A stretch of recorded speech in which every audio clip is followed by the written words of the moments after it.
Halo para insomnias, gimana kabarnya? Terima kasih sudah klik video ini. Selamat datang di Tini ATV.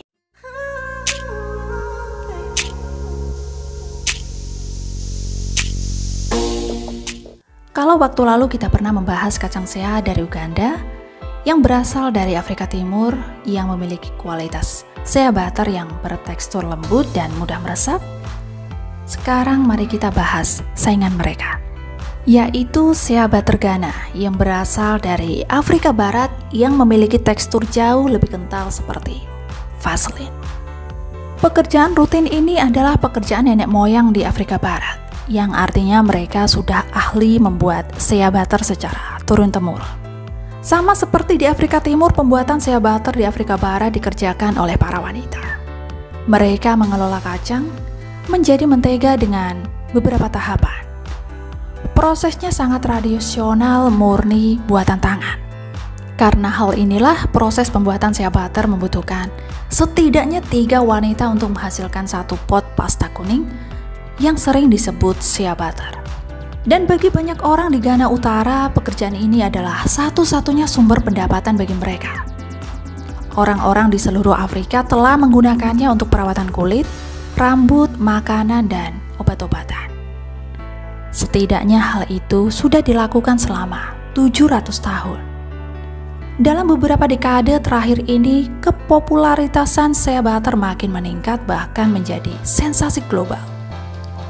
Karena itulah, isu yang terjadi adalah pelanggan internasional lebih memilih membeli jumlah yang lebih besar ke industri yang memproduksinya lebih cepat dan juga lebih banyak.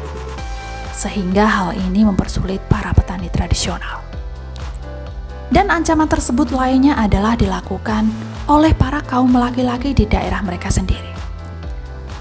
Selama 4 dekade terakhir, para laki-laki sengaja menebang pohon shea yang tumbuh untuk kepentingan mereka sendiri. Tentu saja, keegoisan ini mengancam penghidupan bagi banyak keluarga pembuat shea butter.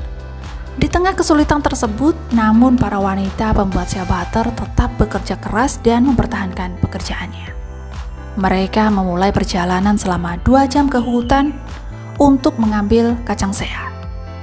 Bagi banyak wanita, perjalanan ke hutan bisa berbahaya.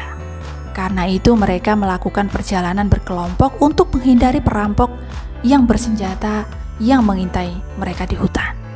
Hal lain adalah beresiko digigit ular, karena mereka melewati rerumputan liar tanpa pengaman kaki. Pohon shea tumbuh di sepanjang sabuk sabana kering dari timur ke Afrika Barat, dan hanya kacang shea yang matang yang jatuh dari pohon yang siap untuk dijadikan shea butter. Perjalanan pulang juga sangat melelahkan secara fisik, karena para wanita sekaligus membawa beban lebih dari 25 kg kacang shea di kepala mereka. Dan sesampainya di rumah, mereka pertama-tama harus mencuci kacang dan membiarkannya mengering selama 1 minggu. Maka saatnya kacang untuk retak, berarti kacang sudah siap untuk proses selanjutnya. Buah yang buruk disisihkan. Namun bisa juga kacang shea buruk untuk dijadikan bahan makanan mereka. Sedangkan kacang shea yang terkelupas dapat digunakan sebagai pupuk di ladang mereka. Dan perhatian terhadap hal-hal detail inilah yang membedakan produksi shea butter tradisional dari yang dibuat secara komersial.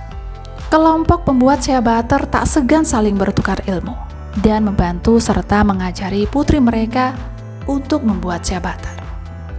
Mereka mengajari cara memilih kacang dengan kualitas terbaik untuk produk mereka.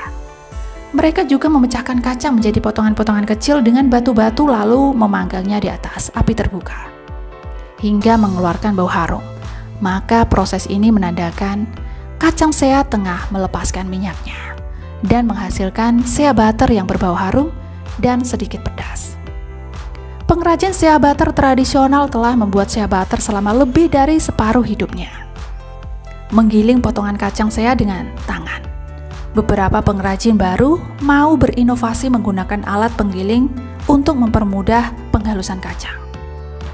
Tapi pengrajin senior lebih suka mempertaruhkan kebiasaan mereka, yaitu teknik yang mereka kuasai dari nenek moyang dari abad ke-14. Bebatuan ini memberikan ruang kerja yang sempurna untuk mereka pada saat menggiling. Para wanita hanya sanggup memproduksi shea butter dalam skala kecil saja, karena ingin memastikan kualitasnya yang konsisten. Mereka mengaduk pasta dari kacang shea. Pekerjaan itu bisa sangat melelahkan dan membutuhkan banyak kekuatan. Melakukan ini bisa menghabiskan waktu selama 1 jam untuk mendapatkan konsistensi yang tepat.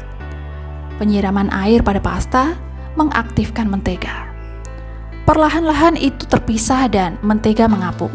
Kemudian yang terpisah akan dipanaskan lagi di atas api sampai warnanya berubah menjadi coklat pekat, dan minyak shea akan mendingin dan berubah sebagai mentega mentah.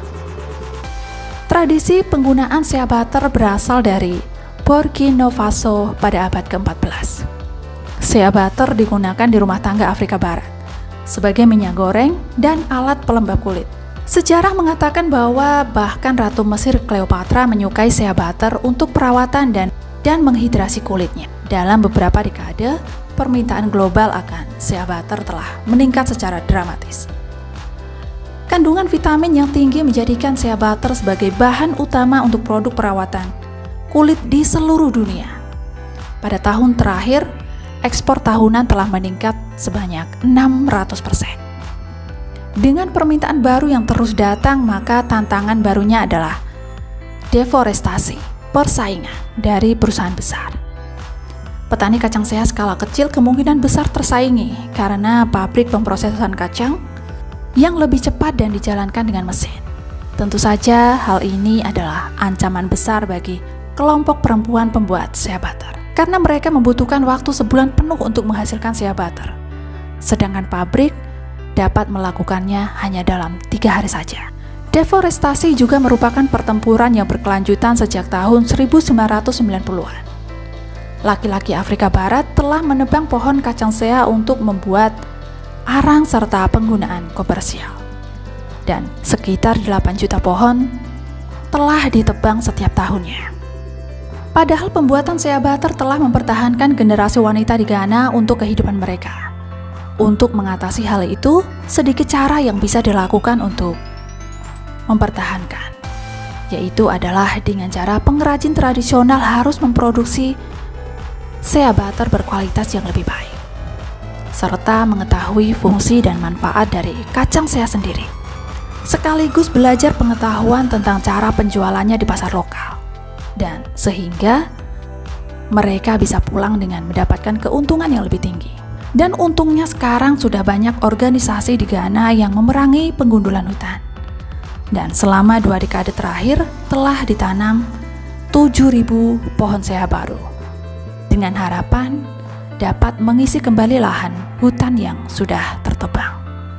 Bagi wanita Ghana, shea butter merupakan simbol kemakmuran dan kemandirian.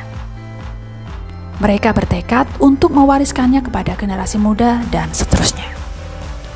Saya Tini, sampai jumpa lagi di bahasan menarik lainnya.